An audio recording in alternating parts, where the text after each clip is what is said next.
በትግራይ ክልል ዋና ከተማ መቀለ ውስጥ የድሮን ጥቃት መፈጸሙንና በሰዎች ላይ ጉዳት መድረሱን የዓይን እማኞችና የክልሉ ባለስልጣናት አስታወቁ። የዓይን እማኞች መኖሪያ ቤታቸው ላይ ጉዳት እንደደረሰ ለቢቢሲ ተናግረዋል። ምንተስኖት ተሾመ ዝርዝር አለው።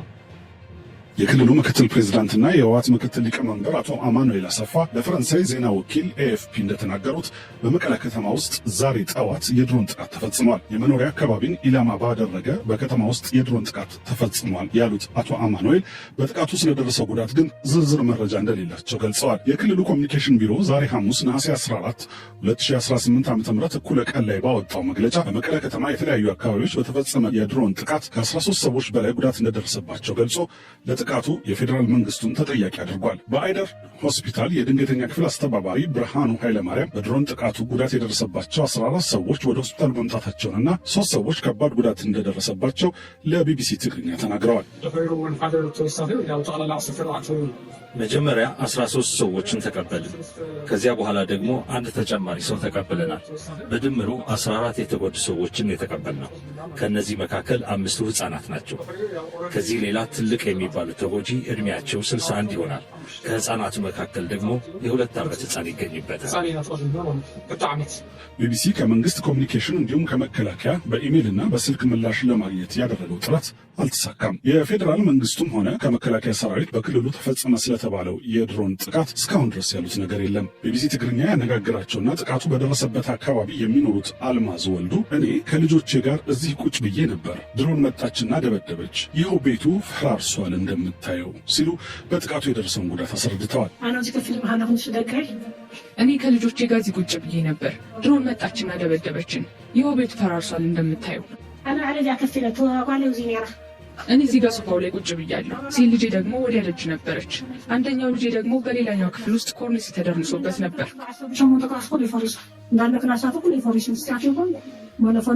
እኛ ምንም የለንም። የምታያቸው ክፍሎች በሙሉ ፈርሰዋል። ኮርኒሱ በለው መስታወቱ በለው በሙሉ ነው የፈረሰው። ብርክቲ ዘሪሁን የተባሉ ሌላ ነዋሪ በበኩላቸው እኔ ስራ ሄጄ ነበር፣ ምንም የሌለው ድሃ ማህበረሰብ ነው የተጎዳው፣ ሕክምና ተወስደዋል፣ የምታየው ቤት በሙሉ ፈርሷል ብለዋል። እኔ ስራ ሄጄ ነበር፣ ምንም የሌለው ድሃ ማህበረሰብ ነው የተጎዳው፣ የቆሰሉት ሕክምና ተወስደዋል፣ የምታየው ቤት በሙሉ ፈርሷል። እኔ መንግስት ሰራተኛ ነኝ። እዚህ ያለው ድሃ ማህበረሰብ ነው። ይህ ነው የሚባል ገቢ የለም። ሆን ተብሎ ህብረተሰቡን ኢላማ ያደረገ ነው። የትግራይ ኮሚኒኬሽን ጉዳዮች ቢሮ ሐሙስ ነሐሴ 14 2018 ዓ.ም የተፈጸመው አንደኛው ጥቃት በሐውልቲ ክፍለ ከተማ ሞሞና ጣቢያ ቀጠና 27 ዕዳ ማርያም አካባቢ በሚገኙ መኖሪያ ቤቶች ላይ መሆኑን አስታውቋል። መግለጫው አክሎም በጥቃቱ 13 ሰዎች ከባድና ቀላል ጉዳት ደርሶባቸው ለሕክምና ወደ ሆስፒታል መወሰዳቸውን ገልጿል። ሁለተኛው ጥቃት ደግሞ በኮሃ አካባቢ መፈጸሙን ገልጾ በዚህ ጥቃት ምክንያት የደረሰ ጉዳት እንደሌለ ተናግሯል። መግለጫው የከተማዋ ነዋሪዎች ተጨማሪ ጥቃቶች ሊፈጸሙ ስለሚችሉ ጥንቃቄ እንዲያደርጉ መልእክት አስተላልፏል። በኦስሎ ኒው ዩኒቨርሲቲ ኮሌጅ የቃጣናው አጥኚ የሆኑት ሸትል ትሮንቮል ለኤኤፍፒ እንደተናገሩት የድሮን ጥቃቱ ሰላማዊ ሰዎችን ሳይሆን ከፍተኛ የህወሓት ባለስልጣንን ኢላማ ያደረገ ሊሆን ይችላል በማለት ይህም መንግስት በህወሓት ላይ ጠንከር ያለ እርምጃ ለመውሰድ ዝግጁ መሆኑን የሚያሳይ ነው ብለዋል። በክልሉ የሚተዳደረው የትግራይ ቴሌቪዥን ዳዕሮ በተባለው አካባቢ የተፈጸመው የድሮን ጥቃት በአቅራቢያ የነበሩ እናትና ልጅ ላይ ጉዳት ማድረሱን ዘግቧል። የድሮን ጥቃቱ በመኖሪያ ቤት ላይ ያደረሰውን ጉዳትና ሰላማዊ ሰዎች ሕክምና ሲደረግላቸው የሚያሳይ ምስል አጋርቷል። በህወሓትና በፌዴራል መንግስቱ መካከል የሰላም ስምምነት በደቡብ አፍሪካ ፕሪቶሪያ ከተፈረመ በኋላ በመቀለ የድሮን ጥቃት ሲፈጸም ይህ የመጀመሪያው ነው። ከቅርብ ጊዜ ወዲህ በክልሉ የተለያዩ አካባቢዎች የተፈጸሙ የድሮን ጥቃቶች በህወሓትና በፌዴራል መንግስቱ መካከል የተፈጠረው ውጥረት እየተባባሰ መምጣቱን ያሳያሉ። ማክሰኞ ነሐሴ 12 2018 ዓ.ም ከመቀለ 15 ኪሎ ሜትር ርቃ በምትገኘው ዳንዴራ አቅራቢያ የድሮን ጥቃት ተፈጽሞ አንድ ሰው መገደሉንና አንድ ሰው ላይ ደግሞ ጉዳት መድረሱን የክልሉ ባለስልጣናት አስታውቀዋል። የክልሉ ኮሚኒኬሽን ቢሮ ኃላፊ ዶክተር አብርሃም ሀጎስ ረቡዕ ዕለት በሰጡት መግለጫ ማክሰኞ ነሐሴ 12 2018 ዓ.ም በእንደርታ ወረዳ በቀዳማይ ወያነ ቀበሌ ዳንዴራ በሚባል ቦታ በንጹሐን ዜጎች ላይ የድሮን ጥቃትና የአንቶኖቭ ድብደባ ተፈጽሟል ብለዋል። በደቡብ ትግራይ ነሐሴ 4 2018 ዓ.ም በራያ አላማጣ መረዋ በተባለ አካባቢ በተፈጸመ ሌላ ጥቃት አንድ ሰው መገደሉና 3 ሰዎች መጎዳታቸው ተገልጿል። በወቅቱ ቢቢሲ ያነጋገራቸው ምንጮች የድሮን ጥቃቱ ከአላማጣ ከተማ 50 ኪሎ ሜትር ርቀት ላይ በምትገኝ ስፍራ 3 ጊዜ መፈጸሙን ተናግረዋል። የፌዴራል መንግስቱ በተደጋጋሚ ተፈጽሟል ስለተባሉ ጥቃቶች እስካሁን ድረስ በይፋ ያለው ነገር የለም። በፌዴራል መንግስቱ የተሰየመውን የክልሉን ጊዜያዊ አስተዳደር የህወሓት መሪዎች ከተቆጣጠሩ በኋላ ባለፉት ወራት በሁለቱም ወገኖች መካከል የጦርነት ዝግጅት እየተደረገ መሆኑ ሲነገር ቆይቷል። ያለው ውጥረትም እየተባባሰ ወደ ግጭት ሊያመራ ይችላል የሚል ስጋት ሲገለጽ የነበረ ሲሆን በአንዳንድ ቦታዎች ላይ ግጭቶችና የድሮን ጥቃቶች መፈጸማቸው ተዘግቧል። ሐምሌ 25 ቀን የፌዴራል መንግስት እና የትግራይ ኃይሎች ሸራሪና በተባለ የሱዳን አዋሳኝ ስፍራ ግጭት ውስጥ ገብተው ነበር። የፈረንሳዊ ዜና ወኪል ኤኤፍፒ ግጭቱ በከባድ መሳሪያና በድሮን የታገዘ እንደነበር እንዲሁም ፍንዳታዎችና የከባድ መሳሪያ ተኩስና የአውሮፕላኖች ድምፅ መሰማቱን ዘግቧል። በወቅቱ በህወሓት ሊቀመንበር ዶክተር ደብረጽዮን ገብረ ሚካኤል የሚመራው የክልሉ አስተዳደር በዕለቱ ባወጣው መግለጫ የፌዴራል መንግስት ግልጽ ጦርነት ከፍቷል ሲል ከሷል። የፌዴራል መንግስት ለክስተቱ ይፋዊ አስተያየት ባይሰጥም የመስኖና ቆላማ አካባቢ ሚኒስቴር እንዲሁም የገዢው ብልጽግና ፓርቲ ስራ አስፈጻሚ አባል የሆኑት ዶክተር አብርሃም በላይ ግን የህወሓት ኃይሎች ጦርነት እንደከፈቱ በመግለጽ ከሰዋል። የህወሓት መሪዎች ባለፉት ሳምንታት በክልሉ ውስጥ ባካሄዷቸው ስብሰባዎች ገዢውን ብልጽግና ፓርቲን ለማስወገድ ሲዝቱ ከመሰማታቸው በተጨማሪ በክልሉ መገናኛ ብዙሃን ላይ ተመሳሳይ ዘገባዎች እየቀረቡ ነው። እንዲሁም የፌዴራል መንግስቱ በትግራይ ክልል ውስጥ ስለተከሰቱ ጥቃቶች እስካሁን በይፋ ያለው ነገር ባይኖርም በሚቆጣጠራቸው መገናኛ ብዙሃን በኩል የህወሓት መሪዎች ለጦርነት እየተዘጋጁ ነው የሚል ዘገባ እያቀረበ ነው። የፌዴራሉ ከፍተኛ ፍርድ ቤት ሰበር ሰሚ ችሎት በቀድሞ የሰላም ሚኒስትር ዴኤታ አቶ ታዬ ደንደዓ ላይ ተላልፎ የነበረውን የ4 ዓመት የእስር ቅጣት አጸና። ፍርድ ቤቱ ትናንት ባስቻለው ችሎት አቶ ታዬ ለችሎቱ ያቀረቡትን አቤቱታ ሳይቀበለው ቀርቷል። አቤቱታው እስካሁን በስር ያሳለፉት ጊዜ በቂ ሆኖ ተቆጥሮ በነፃ እንዲሰናበቱ የሚጠይቅ ነበር። ተጨማሪ እንዲነግሩን የአቶ ታዬ ባለቤት ወይዘሮ ስንታየሁ አለማየሁን በስልክ አግኝተናቸዋል።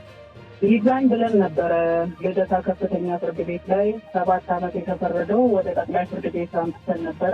ጠቅላይ ፍርድ ቤት 7 ወደ 4 ዓመት መልሶት ነበረ ከጦር መሳሪያ ጋር የተያዘው ማለት ነው። እና የ4 ዓመቱንም ያቀረብናቸው ቅሬታዎች አልታየልንም በሚል ክርክር ሲደረግ ቆይቶ ወደ ሰበር 3 ዳኛ ተመርቶ ነበረ። ከ4 ወራት ቀጠሮ በኋላ ነው በ6 ቀርበው አቤቶታቸውን ያቀረቡት አቶ አጋጣሚ ሆኖ ጠበቃቸውም በህግ ቁጥጥር ስር ስላሉ በግላቸው በፕላዝማ ቀርበው በሰበር ሰሚ ችሎቱ ቅሬታቸውን አቀረቡ። ሰበር ችሎቱ ደግሞ ለ13 የውሳኔ ቀጠሮ ነበረ ትናንትና በዋለው ችሎት በቅሬታዎቹ የተነሱት 5 ነጥቦችን ዘርዝሮ አንስተዋል። አቶ ታዬ ከነዛ ውስጥ ከታች ጀምሮ ሲከራከሩባቸው የነበሩት መከላከያ ምስክሮቼ ሙሉ ቀርቦ አልመሰከረልኝም፣ 5 መከላከያ ምስክሮች 2ቱን ብቻ አዳምጦ የ3 ምስክሮችን ሳይሰማ ውሳኔ መሰጠቱ አግባብ አይደለም ብሎ ሲከራከር ነበረ። 3ቱ ማን ነበሩ? 5 ነበር የቆጠረው ጠቅላይ ሚኒስትሩን ጨምሮ የአዲስ አበባ ከተማ ከንቲባን ብሎም የከተማ ልማት ባለስልጣናት፣ የሰላም ሚኒስትር አቶ ብናልፍ አንዱዓለምና ኮሚሽነሩ መላኩ ፋንታን ቆጥሮ ነበረ። ከነዚህ ውስጥ ሁለቱ እና መላኩ ፋንታ ቀርበው መስክረዋል። የተቀረው 3ቱ አልተደመጠልኝም፣ ስለዚህ ቅሬታዬ ይታይልኝ እያለ ነበረ። ሌላው ፍሬ ሀሳብ ሆኖ ለክርክር መነሳት የለበትም ያለው ፍቃድ የሌለውን ጦር መሳሪያ ይዤ ተገኝቻለሁ የሚለውን እኔም በፍርድ ቤቱ ስላልካት አምኜ እስካለው ድረስ ፍሬ ሀሳብ ሆኖ ለክርክር መቅረብ የለበትም በወቅቱ ለነበረብኝ የደህንነት ስጋት በሚል አንስተዋል። ሌላው ደግሞ በተመሳሳይ ኬዞች 4 ወር ተወስኖባቸው ፍርዳቸውን ጨርሶ የወጡ መዝገቦችን አንስተዋል። በ6/12 በዋለው ቀጠሮ ማለት ነው። በተመሳሳይ ኬዝ 4 ወር እየተወሰነ የኔ ከሌላው ዜጋ የእኩልነት መብቱ ተጥሷል ነው፣ በህግ ፊት እንደሌላው ዜጋ አልታየውም የሚልና ሌሎች ነጥቦችን አንስተው ተከራክረዋል። እንደዛም ሆኖ ሰበር ቅሬታ ሰሚ ችሎቱ በ3 ዳኛ ተሰይሞ የዋለው ቅሬታቸውን ሳይቀበል ሳቶ ለ4 ዓመቱ ውሳኔን አጥንቶታል ማለት ነው። ትናንት በዋለው ችሎት እነዚህ ቅሬታዎች በሙሉ ተቀባይነት አላገኙም። ስለዚህ የታች ፍርድ ቤት የወሰነው 4 ዓመት ነበረ፣ 7 ዓመት ነበረ። ከ7 ዓመት ጠቅላይ ፍርድ ቤቱ ወደ 4 አወረደው። ያም በቂ አይደለም። ይሄ ሰው አንድ ያው በህጉ ቋንቋ ንጹህ ነው በነበረው የአመራር ሁኔታ አስገድዶት የደህንነት ስጋት ስለነበረ ነው እንጂ ይዞ የተገኘው ብዙ ነጥቦች እንግዲህ ተነስቶ ተከራክረዋል እና ንጹህ ነው ብለን እየተከራከርን እያለ ያው ተገድቦ ይውጣ የሚል ነገር የተጠየቀው ያ ሳይሆን ቀረ ማለት ነው። እሺ ቀጣይ ምንድን ነው የሚሆነው?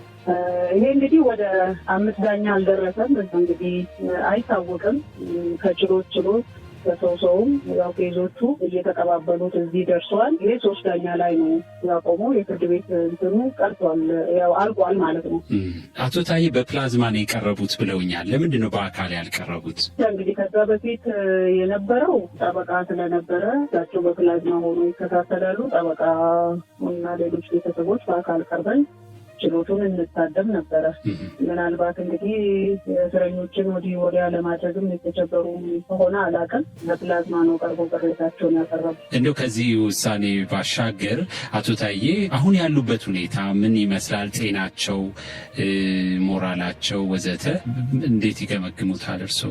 ደህና ነው። ያው የነበረበትን ሰብአዊ መብት ጥሰቶችን ከዚህ በፊት ለፍርድ ቤት አቅርበው ያው ጉዳዩ በፍርድ ቤት ሲታይ ነበረ። በፍጻሜ ሳይደርስ ቀረ እንጂ አቤቱታውን አቅርቧል ለፍርድ ቤት። ግን አሁን ያሉበት የጤና ሁኔታ ደህና ናቸው። የት ነው የታሰሩት? አባ ሳሙኤል ይባላል። ቤተሰብ ዘመድ አዝማድ ይጎበኛቸዋል አይደለም? በዚህ ረገድ ያለ ችግር የለም? ይጎበኛል። አሁን እንግዲህ ያው በተፈቀደ የጥየቃ ቀን ላይ ሰው ይጎበኛል። ያው በማንኛውም ሰው